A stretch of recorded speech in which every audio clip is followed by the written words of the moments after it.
Promising prospect Prichard Colon, 16-0, with 13 fights coming by way of knockouts. Colon was unstoppable. The kid had it all in the ring. Colon's debut was February 23, 2013. From the year 2013 to 2015, he had an 81% knockout ratio.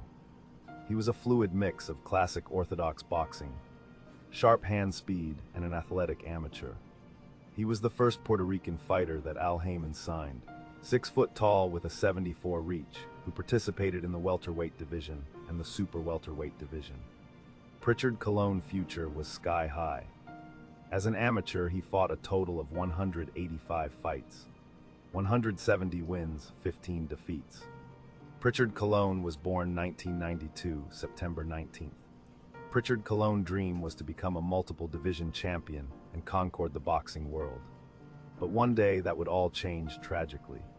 Colon was the kind of fighter who was entertaining and filled up seats. This is the story of Prichard Colon, the promising star of the boxing world. Yeah, Periscope. BoxingVoice.com live here with the one and only Prichard Colon. Is going to be fighting on August 1st at the Danny Garcia Paulie Malignaggi card. Man, how excited are you to be on a card with a fellow Puerto Rican that's definitely making some noise for himself and filling up the Barclays Center, 13,000 every time out? Are you looking to, get some of those fans, let them know there's another Puerto Rican in town? Definitely, I'm excited. It's my 3rd time at the Barclays Center once again. Fellow Puerto Rican, Garcia. It's my 3rd time fighting on his undercard. And I'm excited. I'm back at the Barclays and looking to make it my home someday. So I'm happy to be back. Now talk to us a little bit about training and where you're holding training camp at. I'm doing training camp between Puerto Rico and Florida. I started in Florida. I did two weeks in Puerto Rico sparring, and now I'm back in Florida to finish camp. In Florida, who are you going to be with?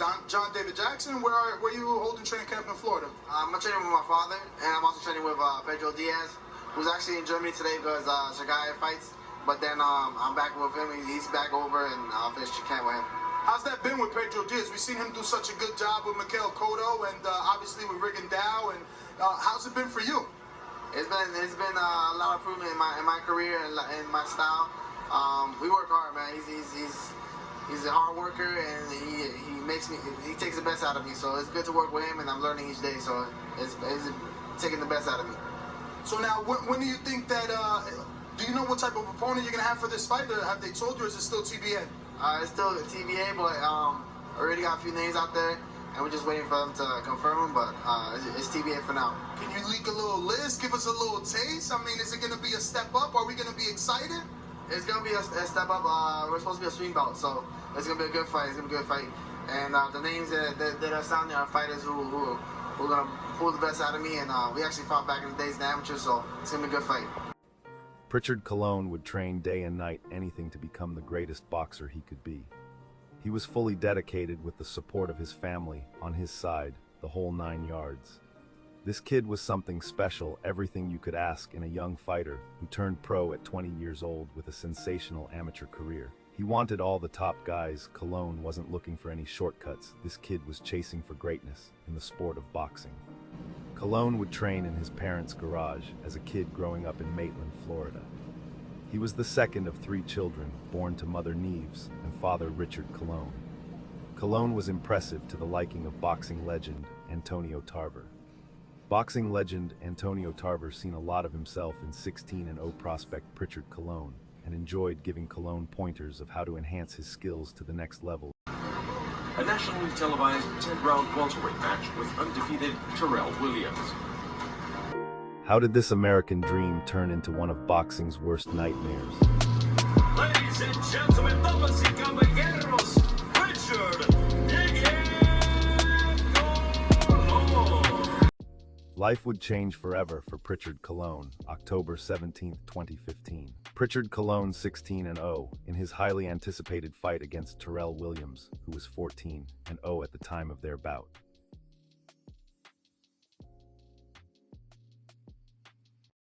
Prichard Colon is wearing the gold. Terrell Williams is wearing the blue. Round number 1. We are set to go here at PBC.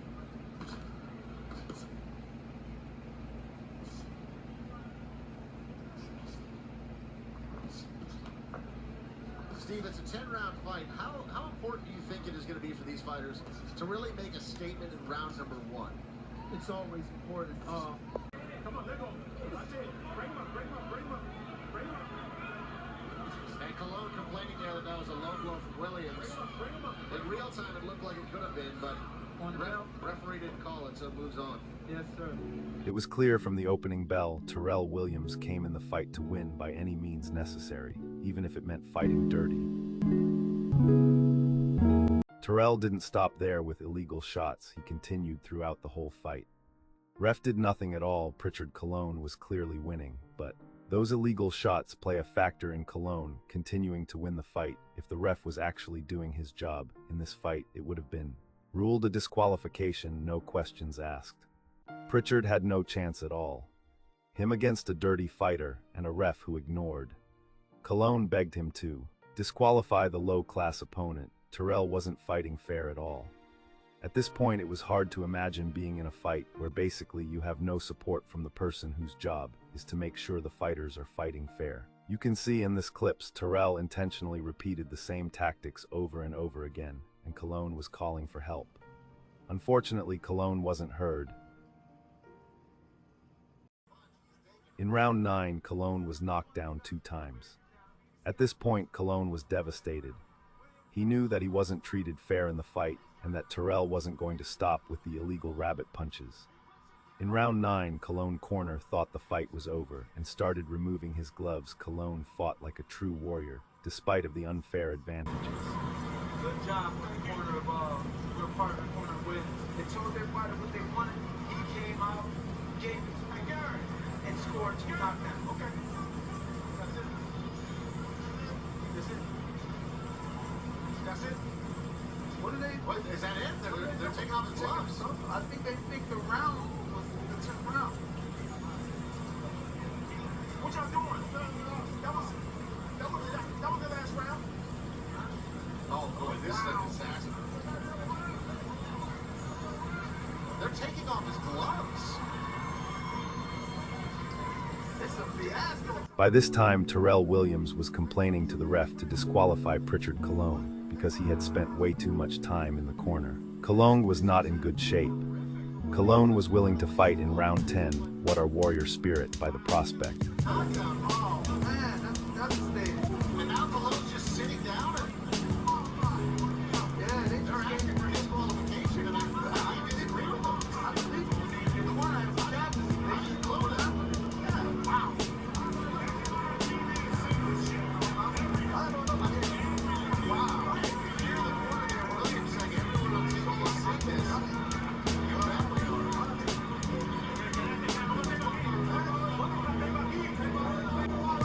This is unbelievable. The ref finally waved the fight off, disqualifying Prichard Colon. Prichard Colon wasn't happy. It was written all over his face.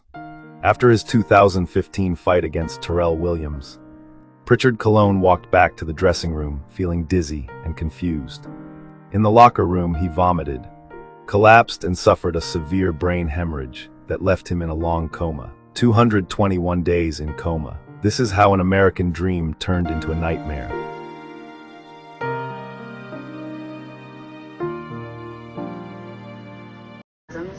You have to deal with the brain and to see if this year we can walk again by the grace of God, right?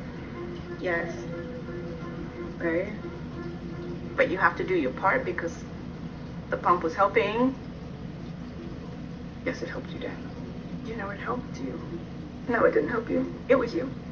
The pump. It didn't help. It was you. Okay, that's fine. It was you.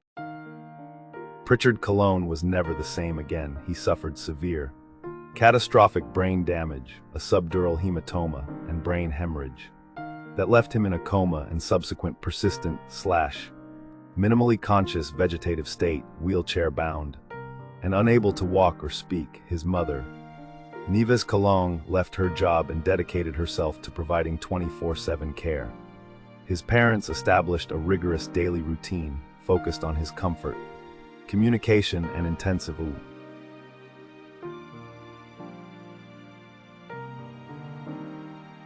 The That's why I tell people, you gotta respect all fighters. You know, people always go about worrying about records and all this, he lost, or he's a bum and all that. Well, you get your bum ass in there then. And let's see who's the bum, really. Because you don't play this. You can't play this. So we demand respect at all times. Every fighter that step in the ring, I don't care what the record is. I don't care who they are or where they come from. It demands respect, because if not, then you see things like that happen. And then that's a good knockout. Yeah, it's a great knockout. It's devastating, making history and stuff like that. But how much that man gonna suffer? He may be all right now, a little bit, but what about the next day? What about 2 weeks from now? What about a month from now? Maybe years from now? And we seeing what happened. Look at Colon. Look how he got hit. Prichard Colon. That's Prichard Colon. You're correct. This man ain't have no kids.